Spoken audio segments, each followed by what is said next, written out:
J'ai surpris une étrange conversation sur le téléphone de mon mari. Encore 2 semaines à lui donner ses médicaments et nous pourrons la faire interner pour enfin être ensemble. Quand j'ai compris que le numéro appartenait à ma belle-fille et que mon mari me trompait, j'ai décidé d'agir. Je suis heureuse de vous avoir ici. Suivez mon histoire jusqu'au bout et commentez avec le nom de la ville d'où vous m'écoutez pour que je puisse voir jusqu'où mon récit a voyagé. Je n'aurais jamais cru qu'un simple mercredi après-midi pourrait faire voler en éclats tout mon univers. À 60 ans, je pensais avoir connu ma part de surprise dans la vie. J'avais tort. Étienne avait laissé son téléphone sur le comptoir de la cuisine pendant qu'il prenait sa douche. 35 ans de mariage m'avaient appris à respecter son intimité, mais quand il s'est mis à sonner avec insistance, j'ai jeté un œil à l'écran. Numéro inconnu. D'habitude, j'aurais laissé le répondeur faire son travail, mais quelque chose m'a fait hésiter. Peu. Était-ce la façon persistante dont il sonnait? Ou peu, était-ce l'intuition? Cet instinct qui me prévenait que ma vie confortable était sur le point de s'effondrer. Allô? Ai-je répondu, m'attendant à un démarcheur téléphonique ou à une erreur de numéro? Au lieu de cela, j'ai entendu la voix de mon mari, étouffée et lointaine, comme s'il était sur haut-parleur. Il avait dû répondre depuis le poste de la salle de bain sans se rendre compte que son portable était toujours connecté.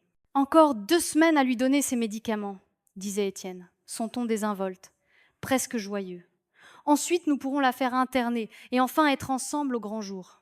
Mon sang s'est glacé. Le téléphone tremblait dans mes mains, tandis que je reconnaissais la voix de la femme qui répondait « J'ai hâte, mon chéri. Je suis si fatiguée de faire semblant de m'inquiéter pour elle. La dose que tu as suggérée fonctionne parfaitement. Elle est si confuse et oublieuse ces derniers temps. » Léa, ma belle-fille. La femme que j'avais accueillie dans notre famille 5 ans plus tôt, lorsqu'elle avait épousé mon fils, Julien. La femme qui avait été si attentionnée avec moi, m'apportant toujours des fortifiants spéciaux et des petits plats maison, insistant sur le fait que j'avais besoin d'une attention particulière à mon âge. Assure-toi juste qu'elle prend bien ses gélules tous les jours, a poursuivi Étienne. L'évaluation psychiatrique est déjà programmée. Une fois qu'elle sera déclarée inapte, nous aurons tout ce qu'il nous faut pour être ensemble. J'ai raccroché brutalement, mon cœur battant si fort que je crus qu'il allait exploser. Mes jambes ont flanché et je me suis effondrée sur la chaise la plus proche, cherchant de l'air. La cuisine autour de moi semblait tourner. Mais pour la première fois depuis des semaines, mon esprit était d'une clarté de cristal. Ils étaient en train de m'empoisonner. Mon mari, depuis 35 ans, et ma propre belle-fille détruisaient lentement ma santé mentale avec des médicaments, prévoyant de me faire enfermer pour pouvoir être ensemble. La prise de conscience m'a frappée comme un coup de poing, me coupant le souffle et me laissant vide à l'intérieur. Tous ces matins où je me réveillais groggy et désorientée. Ces après-midi où je ne me souvenais plus de choses simples, où je ne parvenais pas à me concentrer sur les conversations. Ces nuits où j'avais l'impression de me perdre, de devenir une étrangère dans mon propre corps. J'avais attribué tout cela au vieillissement, au déclin naturel qui accompagne la soixantaine. Mais c'était pas naturel du tout. Je suis restée assise là pendant ce qui m'a semblé des heures, mais qui n'a probablement duré que quelques minutes. Je fixais la cuisine où j'avais préparé des milliers de repas pour cette famille. La même cuisine où Léa m'avait apporté ses jus de fruits spéciaux, prétendant qu'ils étaient remplis de nutriments pour les femmes de mon âge. La même cuisine où Étienne me rappelait de prendre mes compléments alimentaires chaque matin en m'embrassant le front avec ce que je prenais pour de l'amour. Mes mains tremblaient en attrapant le flacon de gélules que Léa m'avait donné la veille. L'étiquette semblait légitime. Mais maintenant, je me demandais ce qu'il y avait vraiment à l'intérieur de ces capsules d'apparence innocente. Planifiait-il cela depuis des mois, des années? Le bruit de la douche, s'arrêtant à l'étage, m'a ramené à la réalité. Étienne allait descendre d'une minute à l'autre, s'attendant à trouver sa femme dévouée de 35 ans, la femme qui avait soutenu sa carrière, élevé ses enfants et bâti une vie autour de ses besoins. Il s'attendrait à trouver la femme confuse et oublieuse que j'étais devenue sous leur manipulation soigneuse. Mais quelque chose avait changé en moi avec cet appel téléphonique. Le brouillard qui avait obscurci mes pensées pendant des mois semblait se dissiper, remplacé par une clarté froide et tranchante que je n'avais pas ressentie depuis des années. Ils se croyaient si malins, si prudents dans leur plan pour me détruire. Ils n'avaient aucune idée qu'ils avaient affaire à une femme qui avait survécu à 60 ans de vie, qui avait élevé 3 enfants en grande partie seule pendant qu'Étienne construisait sa carrière, qui avait enterré ses parents et plusieurs amis, et qui avait plus de force qu'il ne pouvait l'imaginer. J'ai entendu les pas d'Étienne dans l'escalier. Rapidement, j'ai attrapé son téléphone, j'ai effacé l'historique des appels, puis je l'ai reposé exactement là où il l'avait laissé. Quand il est entré dans la cuisine, les cheveux encore humides de sa douche, j'étais debout devant l'évier, faisant la vaisselle avec des mains qui ne tremblaient plus. Des appels demanda-t-il nonchalamment en prenant son téléphone. Je me suis retournée pour lui faire face. étudiant l'homme que j'avais aimé pendant plus de 3 décennies. Ses cheveux grisonnants étaient parfaitement coiffés, ses yeux bleus toujours aussi charmants. Il ressemblait au même homme qui m'avait promis de m'aimer et de me chérir jusqu'à ce que la mort nous sépare. Mais maintenant, je voyais quelque chose de différent dans son expression, quelque chose de calculateur, qui avait probablement toujours été là. Non, ai-je menti sans effort, juste un démarcheur. J'ai raccroché. Il a hoché la tête, déjà distrait par quelque chose sur l'écran de son téléphone. C'était l'homme qui prévoyait de me faire interner dans un établissement psychiatrique. C'était l'homme qui m'avait regardé décliner sous son empoisonnement méticuleux, comptant probablement les jours jusqu'à ce qu'il puisse être avec Léa sans se cacher. Léa passe plus tard, dit-il sans lever les yeux. Elle apporte le dîner. Cette nouvelle recette qu'elle voulait te faire essayer. Un autre repas, une autre occasion de me droguer. Une autre étape vers leur objectif de me faire déclarer inapte. Mais cette fois, je serai prête. C'est gentil de sa part. Ai-je répondu, ma voix stable malgré la rage qui montait en moi. Elle est toujours si attentionnée. Étienne a levé les yeux et a souri, le même sourire chaleureux qui avait conquis mon cœur 40 ans plus tôt. Mais maintenant, il ressemblait à un masque cachant le monstre en dessous. Tu as de la chance d'avoir une belle-fille si prévenante. Toutes les femmes de ton âge n'ont pas quelqu'un qui veille sur elles aussi bien. L'ironie était presque risible. Si je n'avais pas été si dévastée, j'aurais pu apprécier l'humour tordu de la situation. Au lieu de cela, j'ai simplement hoché la tête et je suis retournée à ma vaisselle, planifiant déjà mon prochain coup. Il voulait jouer avec mon esprit et ma vie. Il pensait que je n'étais qu'une vieille femme, confuse, facile à manipuler et à écarter. Mais ils avaient commis une erreur cruciale. Ils m'avaient sous-estimée. Et maintenant que je savais ce qu'il faisait, j'allais m'assurer qu'il regretterait d'avoir jamais pensé pouvoir détruire Françoise Dubois. La guerre avait commencé et ils n'avaient aucune idée que leur victime était sur le point de devenir leur pire cauchemar. Ce soir-là, j'ai observé Léa se déplacer dans ma cuisine avec un regard neuf. Elle était arrivée à 10 à 8 heures précises, apportant son offrande habituelle, un plat à gratin recouvert de papier d'aluminium, et ce sourire éclatant qui m'avait trompée si longtemps. « Comment vous sentez-vous aujourd'hui, Françoise ?» demanda-t-elle, utilisant le ton affectueux qu'elle avait adopté en épousant Julien. L'inquiétude dans sa voix semblait si sincère, si attentionnée. Si je n'avais pas entendu cette conversation téléphonique, j'aurais été touchée par son attention. Un peu fatiguée, j'admis, ce qui n'était pas un mensonge. Le poids émotionnel de la découverte de la journée m'avait complètement épuisée. Mais je vais mieux maintenant que vous êtes là. Elle a rayonné à cette phrase, ses cheveux blonds captant la lumière alors qu'elle s'affairait à mettre la table. Léa était belle, c'était indéniable. À 32 ans, elle avait cette élégance naturelle qui avait probablement attiré l'attention de nombreux hommes au cours de sa vie, y compris apparemment celle de mon mari. « Je vous ai préparé votre plat préféré ce soir, » dit-elle en sortant le plat couvert. « Un gratin de poulet et de riz avec les herbes que vous aimez. J'ai ajouté quelques ingrédients supplémentaires qui sont censés aider à la mémoire et à l'énergie. » Des ingrédients supplémentaires. Mon estomac s'est noué, mais je me suis forcée à sourire.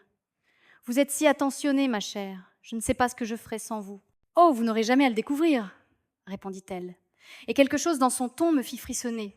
« Je prendrai toujours soin de vous. » Pendant qu'elle servait le repas, je me suis surprise à étudier ses mouvements avec une attention quasi scientifique. Léa était infirmière, je me suis souvenue. Elle avait rencontré Julien à l'hôpital où elle travaillait lors d'une de ses visites à un ami. Elle avait accès à des médicaments, une connaissance des dosages, et la formation pour savoir exactement comment affaiblir quelqu'un progressivement sans laisser de traces évidentes. Les pièces du puzzle ont commencé à s'assembler avec une clarté terrifiante. Ces compléments alimentaires spéciaux qu'elle m'apportait depuis des mois, affirmant qu'ils étaient spécifiquement formulés pour les femmes de plus de 60 ans. La façon dont elle insistait toujours pour préparer mon café du matin quand elle venait. Les jus maison qu'elle préparait avec des super aliments censés stimuler mes fonctions cognitives. Chaque geste que j'avais interprété comme de l'amour et de l'attention était en réalité un acte d'empoisonnement lent et méthodique. « Où est Julien ce soir ?» ai-je demandé, en essayant de garder ma voix désinvolte tout en poussant la nourriture dans mon assiette. Je ne pouvais pas me résoudre à en prendre une bouchée, sachant ce qu'elle contenait probablement. « Il travaille tard encore », soupira-t-elle. « Vous savez à quel point il est dévoué à ses patients. » Julien était vétérinaire, souvent appelé pour des urgences. Il m'est apparu maintenant que son emploi du temps offrait une couverture parfaite pour les visites de sa femme chez ses parents. Depuis combien de temps cela durait-il ? Combien de fois était-elle venue ici, seule avec moi, m'empoisonnant lentement pendant que mon fils était parti sauver des animaux ? Étienne a choisi ce moment pour nous rejoindre, apparaissant dans la cuisine avec le même sourire chaleureux qu'il m'avait offert pendant 35 ans. « Ça sent merveilleusement bon ici », dit-il en embrassant Léa sur la joue en guise de salutation. J'ai observé l'interaction attentivement. Il n'y avait rien de manifestement inapproprié, mais j'ai remarqué des choses que j'avais manquées auparavant. La façon dont sa main s'attardait sur son épaule, la façon dont elle le regardait avec une expression qui allait au-delà de la simple affection pour un beau-père, cette intimité subtile qui parlait de secrets partagés et de moments privés. Depuis combien de temps cela dure-t-il, me suis-je demandé. Mais je soupçonnais déjà connaître la réponse. Le souvenir m'est revenu avec une clarté douloureuse. Il y a 6 mois, quand j'étais entrée dans le salon et que je les avais trouvés assis plus près l'un de l'autre sur le canapé que ce qui semblait nécessaire à l'époque, je l'avais écarté, me disant que j'imaginais des choses. Léa montrait à Étienne des photos sur son téléphone, et il s'était écarté brusquement quand je suis entrée, tous deux l'air un peu coupables. Je m'étais convaincue que c'était rien. Maintenant, je réalisais que c'était tout. « Vous ne mangez pas beaucoup ce soir, Françoise », observa Léa, le front plissé d'une fausse inquiétude. « Vous vous sentez bien ?»« Je n'ai juste pas très faim, » ai-je répondu en prenant une petite bouchée pour éviter les soupçons. La nourriture avait un goût normal, mais savoir ce qu'elle contenait probablement la rendait difficile à avaler. Mon appétit n'est plus le même ces derniers temps. « C'est exactement pour ça que je me suis tant inquiétée pour vous, » dit Étienne, tendant la main pour tapoter la mienne.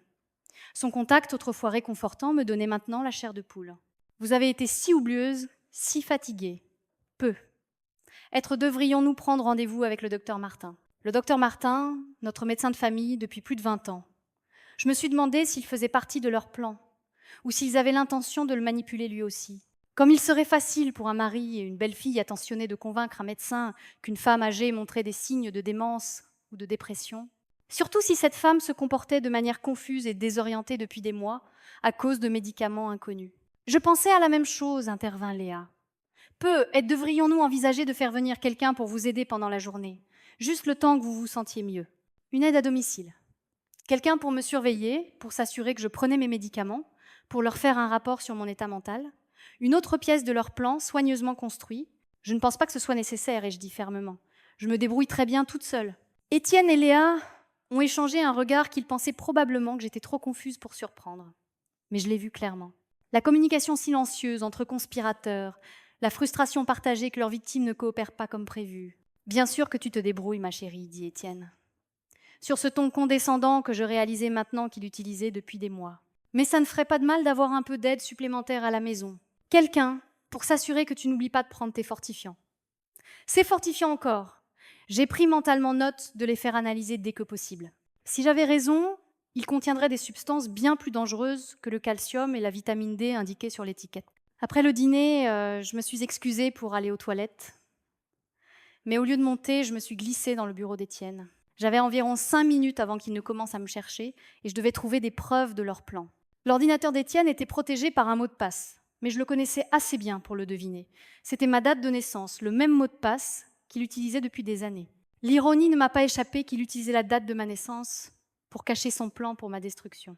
Je n'ai pas eu le temps de fouiller en profondeur, mais une recherche rapide dans ces documents récents a révélé assez de choses pour confirmer mes pires craintes. Il y avait des courriels à des maisons de repos, des demandes d'informations sur des options de soins de longue durée et une correspondance avec un notaire au sujet de la mise à jour de notre testament, le tout datant des 3 derniers mois. Mes mains tremblaient en fermant le navigateur et en effaçant l'historique. Il ne prévoyait pas seulement de me droguer jusqu'à la soumission.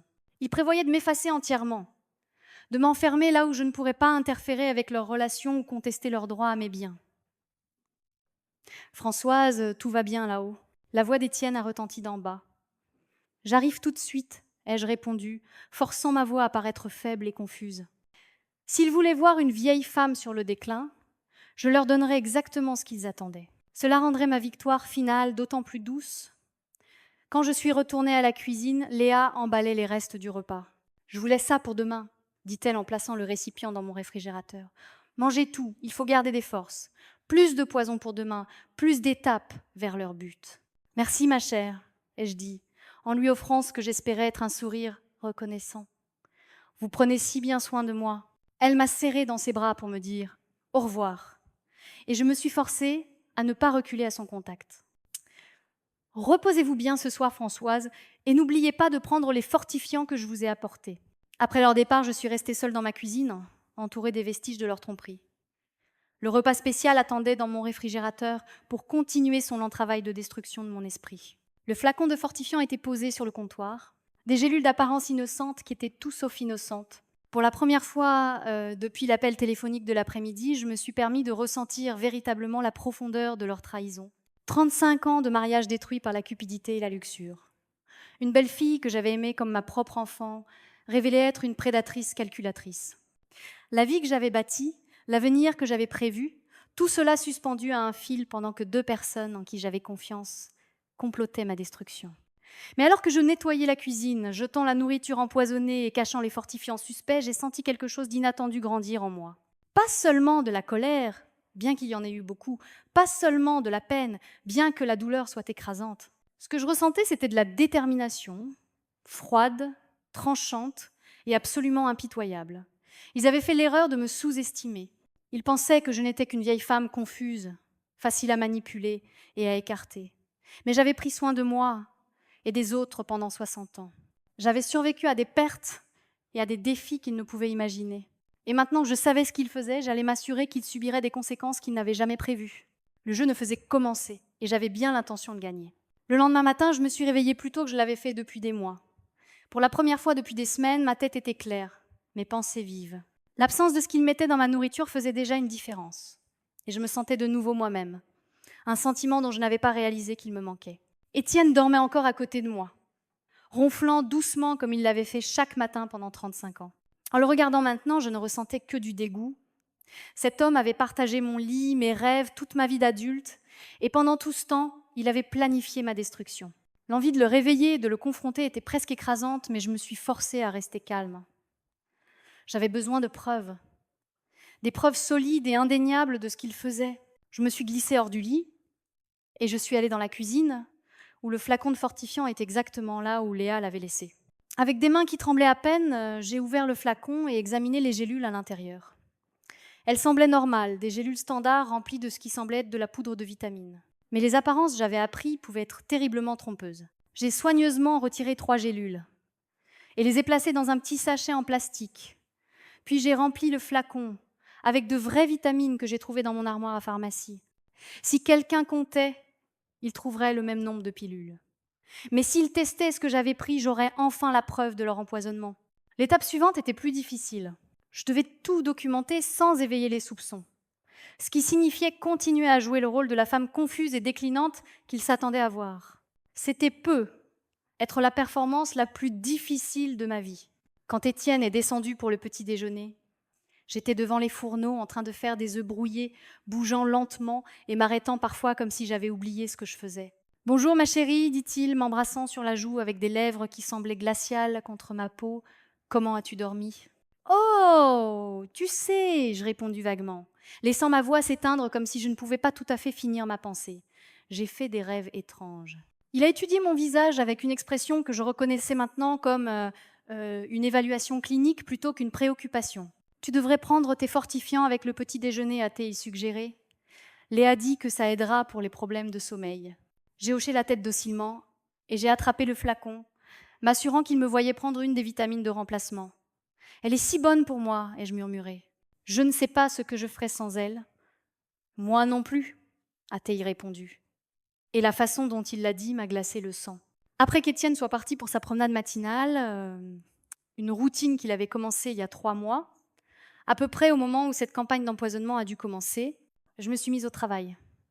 J'avais une petite fenêtre de temps avant son retour et je devais en profiter. D'abord, j'ai appelé ma vieille amie Martine, qui avait pris sa retraite de son poste de technicienne de laboratoire il y a 2 ans. Si quelqu'un pouvait m'aider à tester ses pilules discrètement, c'était bien elle.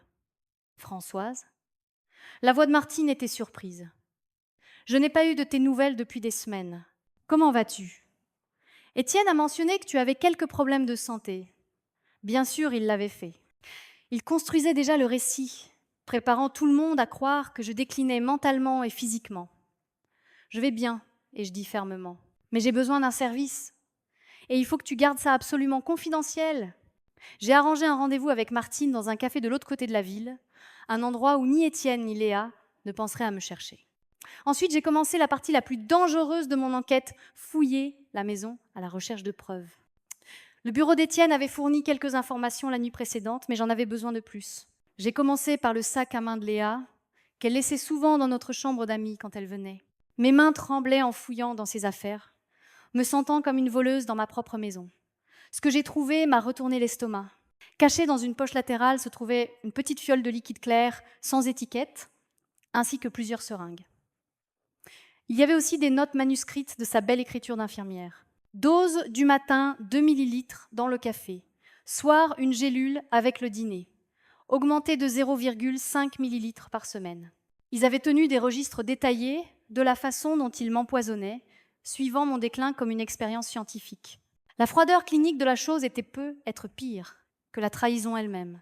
J'ai tout photographié avec mon téléphone, puis j'ai soigneusement replacé les objets exactement comme je les avais trouvés. Les preuves étaient inutiles s'ils découvraient que j'avais fouiné. Ensuite, j'ai fouillé la cuisine plus minutieusement. Au fond du placard à épices, derrière des bouteilles que j'utilisais rarement, j'ai trouvé un autre petit récipient de pilules qui ressemblait à mes vitamines, mais qui semblait légèrement différente en poids. Celles-ci devaient être les vraies. Le poison déguisé en complément de santé. Au retour d'Étienne de sa promenade, j'étais de retour dans le salon, assise dans mon fauteuil préféré avec un livre sur les genoux, fixant les pages avec une expression vide que j'avais perfectionnée au cours des dernières 24 heures. « Comment te sens-tu ce matin » a-t-il demandé en s'installant dans son fauteuil avec le journal. Fatiguée, j'admis, et confuse, j'oublie tout le temps des choses. Peut-être que tu devrais t'allonger un peu, a-t-il suggéré. Le repos est important pour quelqu'un de ton âge. Quelqu'un de ton âge. La condescendance dans sa voix était subtile mais indubitable. Il me parlait déjà comme si j'étais une invalide. Quelqu'un à qui on ne pouvait pas faire confiance pour prendre ses propres décisions. C'est peu être une bonne idée, ai-je convenu en fermant le livre avec des doigts malhabiles. Tu me réveilleras si Léa appelle. Bien sûr, ma chérie, dit-il. Mais il était déjà concentré sur son journal, probablement confiant que sa dose matinale de poison me garderait docile pendant des heures. Au lieu de faire la sieste, j'ai passé l'après-midi à installer un système de sécurité.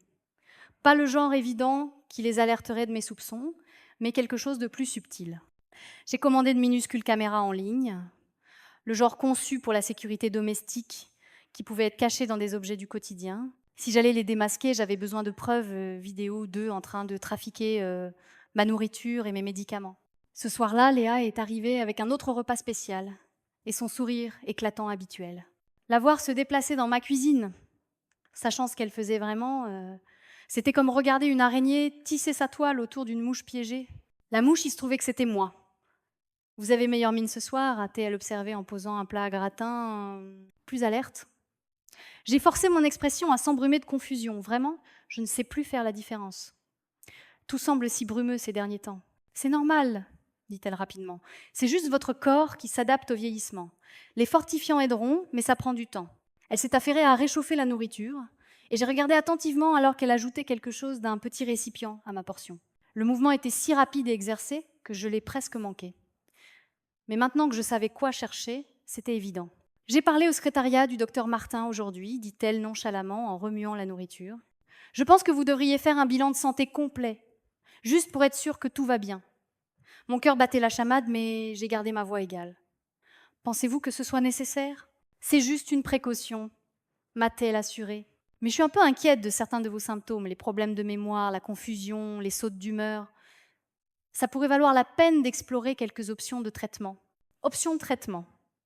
Je ne pouvais qu'imaginer ce que cela pourrait impliquer. Des médicaments plus forts pour assurer ma coopération peut être, ou des recommandations pour des soins spécialisés dans un établissement où ils pourraient contrôler chaque aspect de ma vie. Si vous pensez que c'est mieux, ai-je dit humblement, vous en savez tellement plus sur ces choses que moi. Elle a souri et m'a tapoté la main. Je veux juste ce qu'il y a de mieux pour vous, Françoise. Nous le voulons tous. Après son départ, je suis restée assise, fixant la nourriture empoisonnée, ressentant tout le poids de leur tromperie. Ils avaient planifié cela depuis des mois, peut être plus longtemps. Chaque gentillesse, chaque geste d'attention, chaque moment d'affection apparente avait été calculé pour servir leur but ultime, m'écarter du chemin pour qu'ils puissent être ensemble et profiter de la vie que j'avais aidé à construire. Mais ils avaient commis une erreur cruciale. Ils avaient supposé qu'une femme de 60 ans serait facile à duper, facile à manipuler, facile à écarter. Ils avaient sous-estimé la force, qui vient du fait d'avoir survécu à 6 décennies de vie, d'avoir élevé des enfants, bâti une carrière et surmonté toutes les tempêtes qui se sont présentées. J'ai jeté la nourriture empoisonnée et j'ai pris d'autres photos des preuves que j'avais recueillies. Demain, je rencontrerai Martine et ferai analyser ces pilules. Je commencerai à monter un dossier qui non seulement exposerait leurs crimes, mais garantirait qu'ils subiraient les conséquences de ce qu'ils m'avaient fait. En me préparant pour la nuit, je me suis aperçue dans le miroir de la salle de bain. Pendant des mois, j'avais regardé une étrangère, une femme confuse et fragile qui semblait s'effacer. Mais ce soir, j'ai vu quelqu'un de différent.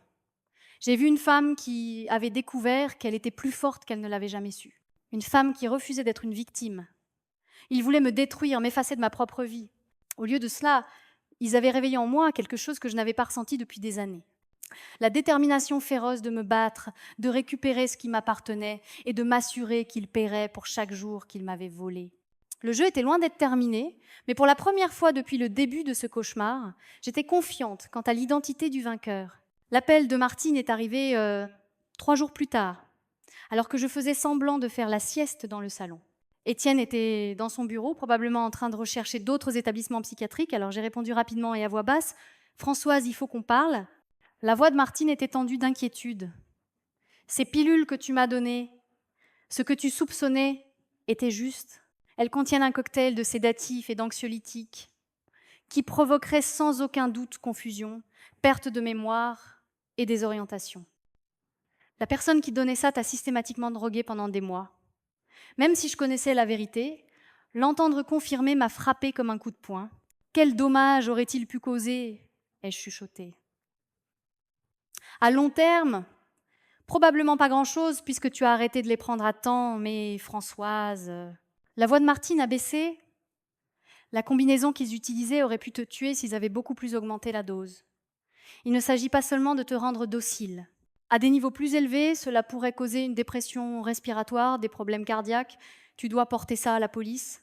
Après avoir raccroché, je suis restée assise dans l'obscurité grandissante de mon salon, laissant la pleine réalité s'installer. Ils n'avaient pas seulement prévu de me faire interner. Ils étaient prêts à risquer de me tuer pour obtenir ce qu'ils voulaient. La banalité du mal était à couper le souffle, mais je n'étais pas encore prête à impliquer la police. Je voulais qu'ils avouent, qu'ils révèlent toute l'étendue de leur plan, qu'ils montrent leur vrai visage sans les masques qu'ils portaient depuis si longtemps. Et j'avais une idée précise de la manière d'y parvenir. Au cours des 2 jours suivants, j'ai joué mon rôle à la perfection. J'étais plus confuse que jamais, plus dépendante de leur aide. J'ai commis plusieurs erreurs évidentes, laissé la cuisinière allumée, oublier des rendez-vous, perdre mes clés. Cela renforcerait leur conviction que leur plan fonctionnait. Chaque performance était soigneusement calculée pour les rendre trop confiants. Je suis vraiment inquiet pour toi, ma chérie, a dit Étienne après que j'ai fait semblant d'oublier le nom de nos voisins lors d'une conversation. Peut-être devrions-nous avancer ce rendez-vous chez le médecin. Je pense que c'est une bonne idée, ai-je convenu, laissant ma voix vaciller d'incertitude. J'ai l'impression de me perdre. La satisfaction dans ses yeux m'a écœurée, mais je me suis forcée à paraître vulnérable et effrayée. Il appréciait ça. Je réalisais qu'il ne tolérait pas seulement mon déclin comme une étape nécessaire vers son but. Il était activement heureux de me voir souffrir. Ce soir-là, j'ai passé les appels qui allaient tendre mon piège. Le premier était à mon fils, Julien, lui demandant de venir dîner le samedi soir. « Je veux faire un repas de famille, lui ai-je dit, donnant à ma voix un ton fragile et sentimental. J'ai l'impression qu'on ne passe plus assez de temps ensemble. Julien s'est immédiatement inquiété de mon état émotionnel, ce qui était exactement ce que j'espérais. « Bien sûr, maman. Est-ce que j'apporte quelque chose ?»« Juste toi-même, ai-je dit. Je veux cuisiner pour ma famille une dernière fois. » L'expression « une dernière fois » était délibérée, conçue pour leur faire croire que j'abandonnais, que je me rendais au sort qu'ils m'avaient réservé. Cela les rendrait imprudents, plus susceptibles de révéler leurs vrais sentiments. Mon deuxième appel fut pour ma fille Sophie, qui vivait à 2 heures de route, mais qui viendrait si je le demandais. « J'ai besoin de toi ici samedi soir, lui ai-je dit. C'est important, mais ne dis à personne que tu viens. Je veux que ce soit une surprise. » Sophie avait toujours été intuitive et j'ai entendu l'inquiétude dans sa voix. « Maman, ça va ? Tu as l'air différente. »« Je vais bien, ma chérie, l'ai-je rassurée. J'ai juste besoin de ma famille autour de moi en ce moment. » La dernière pièce de mon plan exigeait le plus de courage. Je devais enregistrer leur conversation, capturer leur confession en vidéo, qui pourrait servir de preuve plus tard. Les caméras miniatures que j'avais commandées en ligne étaient parfaites pour cet usage. Assez petites pour être cachées, mais assez sophistiquées pour capturer un son et une vidéo claire. J'ai passé le vendredi après-midi à installer les dispositifs d'enregistrement dans la salle à manger et le salon, les cachant dans des cadres photos, des arrangements floraux et des objets décoratifs qui se trouvaient dans ces pièces depuis des années. Si tout se passait comme prévu, j'aurais plusieurs angles de la confession que je pourrais provoquer. Samedi matin, j'ai commencé à préparer ce que je considérais en privé comme la scène, bien que j'ai l'intention que ce soit leur dernier repas dans ma maison, pas le mien. J'ai cuisiné tous les plats préférés d'Étienne, mis des fleurs fraîches sur la table, et même ouvert une bouteille de bon vin que nous gardions pour une occasion spéciale. Si j'allais détruire mon mariage et exposer la traîtrise de ma belle-fille, autant le faire avec style. En travaillant dans la cuisine, les souvenirs ont afflué. 35 ans de dîners de famille, de célébrations de fêtes, d'anniversaires. Cette maison avait été remplie de rires et d'amour, ou de ce que j'avais cru être de l'amour. Combien de ces moments avaient été sincères? Depuis combien de temps Étienne prévoyait-il de me remplacer par quelqu'un de plus jeune, de plus pratique? Quelque chose sent merveilleusement bon, dit Étienne, apparaissant à l'entrée de la cuisine. Tu t'es surpassé ce soir.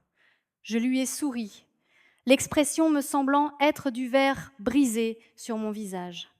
Je voulais que ce soir soit spécial pour nous. Il est venu derrière moi et a passé ses bras autour de ma taille, un geste qui m'aurait autrefois fait me sentir aimée et en sécurité. Maintenant, c'était comme un serpent s'enroulant autour de sa proie. « Je t'aime, Françoise », murmura-t-il à mon oreille. Le mensonge était si lisse, si rodé, que j'ai failli admirer son talent. Presque. « Je t'aime aussi », ai-je répondu. Et pour la première fois depuis des jours, je ne jouais pas la comédie. Je l'avais aimé complètement et sans réserve pendant 35 ans. Le fait qu'il puisse jeter tout ça pour l'attention d'une femme plus jeune était peu être la partie la plus déchirante de tout ce cauchemar. Julien et Léa sont arrivés à 10 à 8 heures, Julien portant des fleurs et Léa son offrande habituelle de compléments spéciaux pour moi. « Je vous ai apporté un nouveau multivitaminé ?» dit-elle en m'embrassant sur la joue avec des lèvres qui semblaient glacées.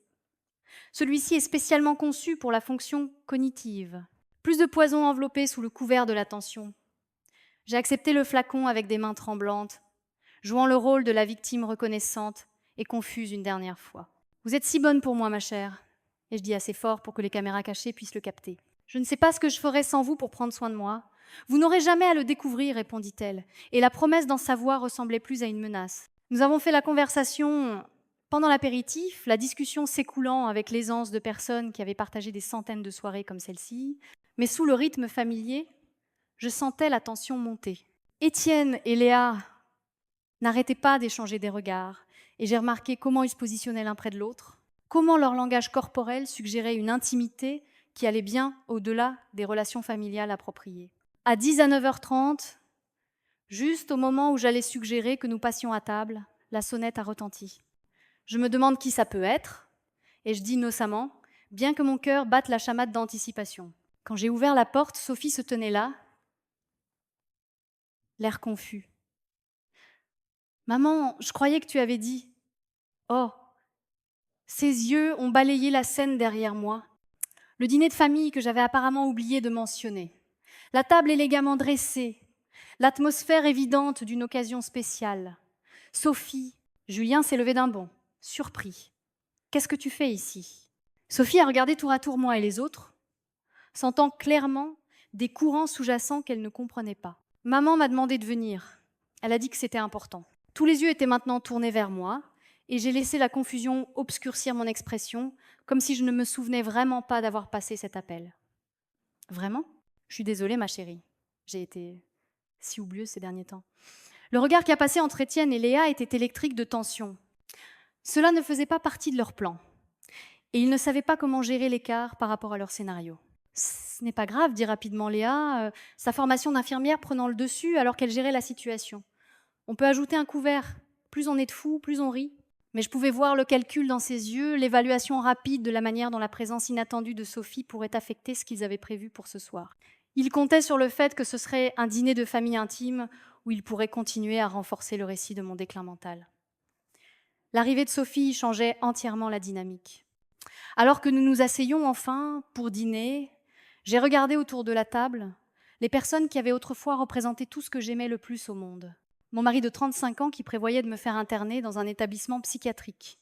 Ma belle-fille qui m'avait systématiquement empoisonnée tout en faisant semblant de s'occuper de moi. Mon fils qui restait inconscient de la trahison qui se déroulait sous son nez. Et ma fille qui sentait que quelque chose n'allait pas mais ne pouvait pas tout à fait mettre le doigt dessus. La scène était prête, les caméras tournaient et j'étais prête à mettre fin à cette mascarade. Ce qu'il ne savait pas, c'est qu'à la fin de ce repas, tout le monde à cette table saurait exactement quel genre de personnes étaient vraiment Étienne et Léa. J'ai levé mon verre de vin, ma main stable, malgré l'ampleur de ce que j'étais sur le point de faire. J'aimerais porter un toast, ai-je dit, ma voix claire et forte pour la première fois depuis des mois. À la famille, aux personnes en qui nous avons le plus confiance au monde. Alors qu'ils levaient leur verre, j'ai vu mon reflet dans le miroir de la salle à manger derrière eux. Pour la première fois depuis des mois, je me ressemblais à nouveau. Pas une victime, mais une femme qui était sur le point de reprendre sa vie et de détruire les personnes qui avaient essayé de la lui voler. Nous avons trinqué et bu, le vin ayant un goût amer avec le poids de ce que j'étais sur le point de révéler. J'avais planifié ce moment pendant des jours, mais maintenant qu'il était là, mon cœur battait contre mes côtes comme un oiseau en cage désespéré de liberté. « C'est délicieux, maman !» dit Julien coupant dans son steak. « Tu t'es vraiment surpassée ce soir !» J'ai souri à mon fils, mémorisant son visage dans ce dernier moment d'innocence. Dans quelques minutes, son monde volerait en éclats aussi complètement que le mien lorsque j'avais surpris cette conversation téléphonique. Mais il méritait de connaître la vérité, même si cela le détruisait. Je voulais que ce soir soit spécial, ai-je dit en posant mon verre de vin avec un soin délibéré. Parce que j'ai quelque chose d'important à vous dire à tous.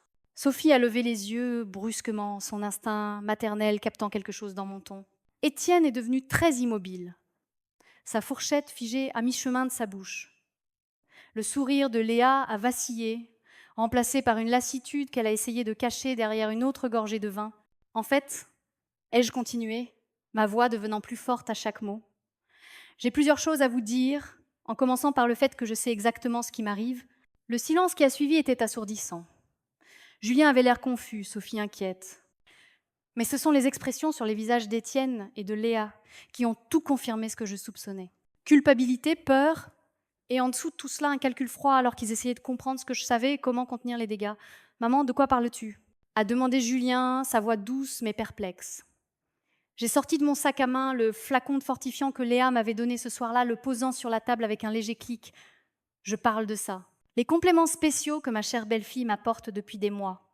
Ceux qui m'ont rendue confuse, oublieuse et fatiguée. Le visage de Léa est devenu pâle, mais elle a maintenu son sang-froid avec une habileté impressionnante. Françoise, vous ne dites rien de sensé. Ce ne sont que des vitamines. Elles sont censées vous aider à vous sentir mieux. Vous avez raison. Ce sont des vitamines, ai-je convenu. Mais celles que vous me donnez contiennent quelque chose en plus. Quelque chose qu'une analyse de laboratoire a confirmé contenir un cocktail de sédatifs et d'anxiolytiques conçu pour altérer mes fonctions cognitives. La fourchette de Julien a heurté son assiette avec un bruit sec. Quoi ?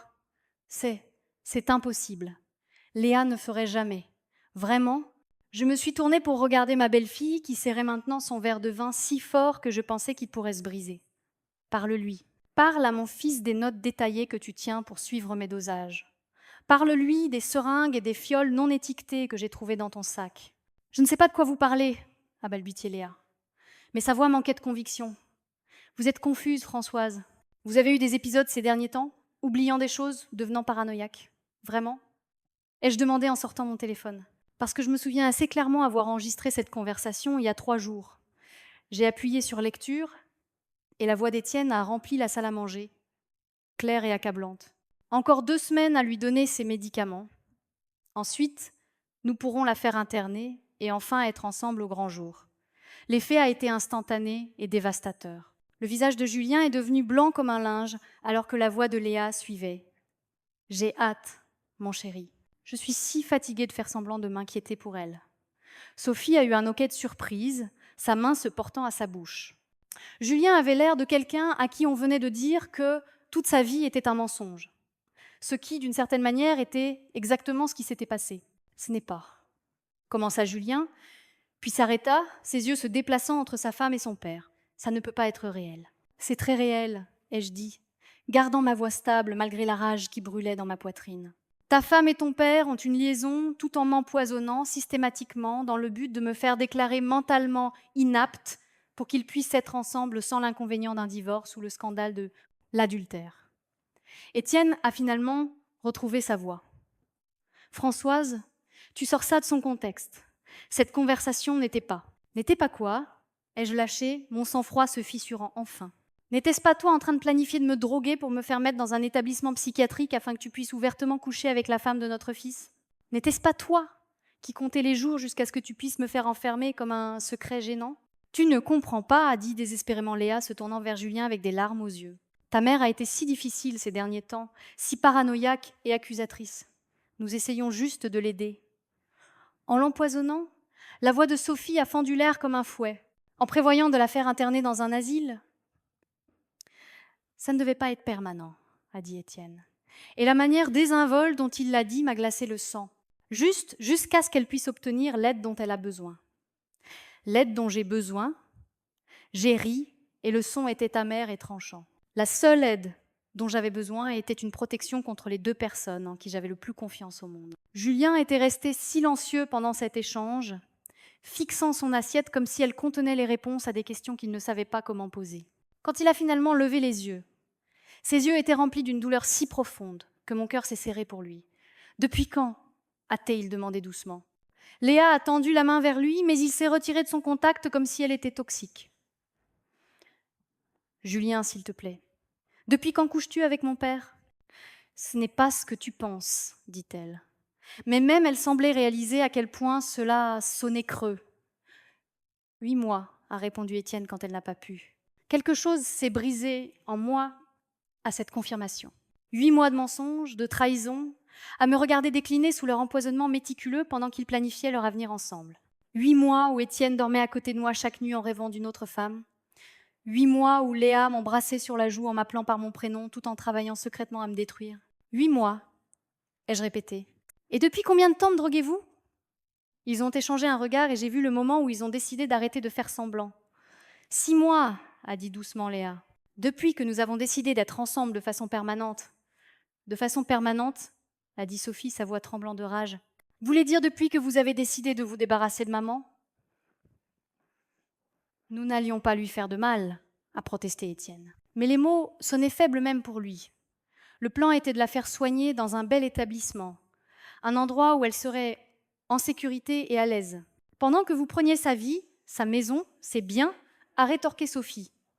Comme c'est pratique. Julien a finalement parlé de nouveau, sa voix creuse de dévastation. Toutes ces fois où tu disais que tu travaillais tard, tu étais avec lui. Toutes ces fois où tu venais ici pour prendre des nouvelles de maman, tu l'empoisonnais. Et moi, sa voix s'est brisée. Je te remerciais de prendre si bien soin d'elle. La douleur dans la voix de mon fils était presque insupportable. En essayant de me détruire, il l'avait aussi détruit. Briser sa foi en l'amour, en la famille et en tout ce qu'il avait cru de sa vie. « Julien, s'il te plaît, écoute » a supplié Léa. « Je tiens à ta mère. Je n'ai jamais voulu lui faire de mal. »« Tu la tuais » a dit Sophie d'un ton sec. Cette combinaison de médicaments aurait pu provoquer un arrêt cardiaque ou une insuffisance respiratoire. Vous étiez prêt à tuer notre mère pour obtenir ce que vous vouliez. « Ce n'est pas vrai » a protesté Léa. Mais elle ne pouvait regarder personne dans les yeux. « Vraiment ?» ai-je demandé. Parce que selon l'analyse du laboratoire, si vous aviez beaucoup plus augmenté la dose, c'est exactement ce qui se serait passé. Prévoyais-tu de l'augmenter, Léa ? La prochaine étape de votre plan était-elle de me donner une surdose mortelle et de la faire passer pour un accident ? Son silence fut une réponse suffisante. La pièce ressemblait à un tombeau lourde du poids de révélation qui ne pourrait jamais être reprise. Julien pleurait maintenant, des larmes silencieuses coulant sur son visage, alors qu'il fixait la femme qu'il avait épousée, la femme à qui il avait confié son cœur et sa famille. Sophie avait l'air de vouloir traverser la table et étrangler Étienne et Léa de ses propres mains. « Je veux que vous sortiez tous les deux de ma maison », ai-je dit finalement, ma voix stable et froide. « Maintenant, ce soir, et je ne veux plus jamais vous revoir. »« Françoise, s'il te plaît, » commença Étienne. Mais j'ai levé la main pour l'arrêter. « Tu en as assez dit. Tu en as assez fait. La seule raison pour laquelle je n'appelle pas la police tout de suite, c'est que je veux que vous compreniez exactement ce que vous avez perdu avant que je ne vous détruise complètement. » Léa s'est levée brusquement, sa chaise raclant contre le sol. « C'est de la folie. Vous ne pouvez rien prouver de tout ça. » J'ai souri et c'était comme de la glace se formant sur mes lèvres. En fait, si. Chaque conversation Dans cette pièce, ce soir a été enregistré par plusieurs caméras. Chaque mot que vous avez prononcé, chaque aveu que vous avez fait, chaque moment de vérité que vous avez révélé est maintenant une preuve documentée qui tiendra devant n'importe quel tribunal. Le sang a quitté leur visage alors qu'ils réalisaient toute l'étendue de leur défaite. Ils étaient tombés dans mon piège si complètement, si volontairement, qu'ils m'avaient donné tout ce dont j'avais besoin pour les détruire tous les deux. « Tu nous as piégés », a dit Étienne. Et pour la première fois depuis le début de ce cauchemar, il m'a regardé avec quelque chose qui approchait du respect. Je me suis protégée, ai-je corrigé. Quelque chose que j'aurais dû pouvoir attendre de toi au cours des 35 dernières années. Alors qu'ils rassemblaient leurs affaires pour partir, je les ai regardés avec la satisfaction froide de quelqu'un qui venait de gagner une guerre qu'il ne savait pas mener. Mais la victoire, je le découvrais, n'avait pas le goût que j'avais imaginé.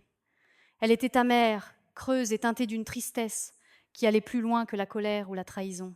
Quand la porte s'est refermée derrière eux, nous sommes restés tous les trois en silence un long moment, entourés des débris de notre dîner de famille et de notre famille elle-même. Demain apporteraient les avocats, les rapports de police et le processus douloureux de reconstruction d'une vie qui avait été presque détruite par les personnes en qui j'avais le plus confiance. Mais ce soir, pour la première fois depuis des mois, j'étais enfin libre d'être moi-même à nouveau. Pas la femme confuse et déclinante qu'ils avaient essayé de faire de moi, mais la femme forte et déterminée que j'avais toujours été. La femme qui venait de reprendre sa vie aux personnes qui avaient essayé de la lui voler. 6 mois plus tard, je me tenais dans la cuisine de mon nouveau pavillon. La lumière du soleil matinal filtrait à travers les fenêtres qui donnaient sur un jardin que j'avais planté de mes propres mains. Le silence était profond, non pas le calme oppressant de la tromperie et de la manipulation, mais la quiétude paisible d'une vie enfin vécue selon mes propres termes. Le pavillon était petit, rien à voir avec la grande maison où j'avais passé 35 ans de mariage, mais chaque centimètre carré m'appartenait. Pas besoin de caméra cachée ici, pas de porte verrouillée ni de regard suspicieux. Juste de l'espace pour respirer, pour guérir, pour me souvenir de qui j'étais avant qu'il n'essaie de m'effacer. Mon téléphone a vibré avec un texto de Sophie. Un café plus tard, j'ai des nouvelles du procès. La procédure judiciaire avait été rapide une fois les preuves présentées. Les enregistrements de ce dîner final, combinés à l'analyse en laboratoire des compléments empoisonnés et aux dossiers médicaux montrant l'empoisonnement systématique, avaient constitué un dossier en béton. Étienne et Léa avaient tous deux été mis en examen pour tentative d'assassinat, complot et abus de faiblesse. Leurs avocats avaient tenté de négocier des plaidés coupables, mais j'avais refusé chaque offre. Ils affronteraient un procès pour ce qu'ils m'avaient fait. Julien avait demandé le divorce dans la semaine qui a suivi ce dîner dévastateur. L'annulation du mariage avait été finalisée il y a 3 mois. Et il reconstruisait lentement sa vie avec l'aide d'un thérapeute spécialisé dans les traumatismes familiaux. Nous déjeunions ensemble une fois par semaine maintenant. Des repas tranquilles où nous parlions de tout sauf des personnes qui nous avaient tous les deux trahis. Il fréquentait une nouvelle personne, une femme douce nommée Camille, qui travaillait au refuge pour animaux où il faisait du bénévolat le week-end. Elle avait des yeux doux et un rire qui ne semblait pas calculé. Et quand je les voyais ensemble, je me sentais optimiste pour la première fois depuis des mois que de bonnes personnes existaient encore dans ce monde. « Maman ?» La voix de Sophie a retenti depuis la porte d'entrée. Elle avait pris l'habitude de passer à l'improviste, quelque chose qui m'aurait agacée dans mon ancienne vie, mais qui me semblait maintenant un cadeau. Elle était protectrice envers moi, comme elle ne l'avait jamais été. Comme si le fait de m'avoir presque perdue avait réveillé quelque chose de féroce et de maternel chez ma fille adulte. « Dans la cuisine !» ai-je répondu en versant 2 tasses de café de la cafetière que j'avais appris à faire parfaitement pour une personne qui avait parfois des visiteurs. Sophie est entrée avec son sac d'ordinateur et un dossier épais de documents juridiques. En tant que soutien des victimes assignées à mon cas, elle s'était jetée à corps perdu pour garantir la justice avec la même détermination qu'elle mettait dans tout ce qu'elle faisait dans la vie. « Le procureur a appelé ce matin », dit-elle en s'installant sur la chaise en face de moi. « Ils ont trouvé autre chose. » J'ai haussé un sourcil, curieuse mais plus effrayée. Rien de ce qu'ils pourraient découvrir ne me choquerait maintenant. J'avais déjà appris le pire sur les personnes que j'avais aimées. Léa a déjà fait ça avant, a poursuivi Sophie en ouvrant le dossier. Ils ont trouvé des preuves qu'elle a ciblé au moins 2 autres patients âgés pendant sa carrière d'infirmière. Tous 2 sont morts dans des circonstances suspectes, mais les décès avaient été attribués à des causes naturelles à l'époque. Un frisson m'a parcouru l'échine. J'avais eu de la chance de découvrir leur plan à temps. Si j'étais restée inconsciente beaucoup plus longtemps, je serais être devenue une autre statistique de causes naturelles dans le schéma de comportement prédateur de Léa. Ils aggravent les charges. a dit Sophie. Multiples chefs d'accusation de tentative d'assassinat, complot en vue de commettre un assassinat, et il rouvre les enquêtes sur ses décès précédents. J'ai siroté mon café, ressentant une sombre satisfaction. La justice, semblait-il, avait une longue mémoire et une portée encore plus longue. Et Étienne ? Ai-je demandé. L'expression de Sophie s'est assombrie. Il essaye de prétendre qu'il a été manipulé par Léa, qu'elle l'a séduit pour l'entraîner dans ce complot. Son avocat le dépeint comme une autre victime. J'ai ri, mais il n'y avait aucun humour dans ce son.